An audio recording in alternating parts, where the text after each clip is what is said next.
Balik tanaw muna tayo sa unang presidente ng Pilipinas, mga idol, no? Gawin natin yung gupit niyang platap o tinatawag na aginaldo cut.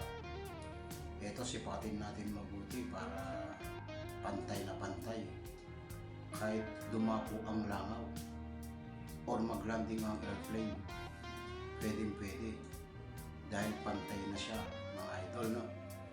Then, palitaan natin dito para sa mga uslip. Tanggalin na natin. Sipatin natin mabuti para pantay na pantay yung tuktok niya, mga idol.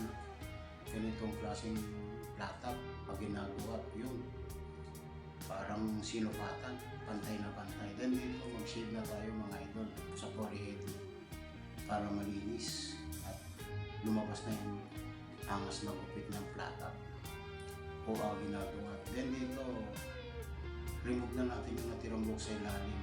Gamit tayo ng detailer, zero gap. Paikot na ito, mga master, no, para malinis at makinis.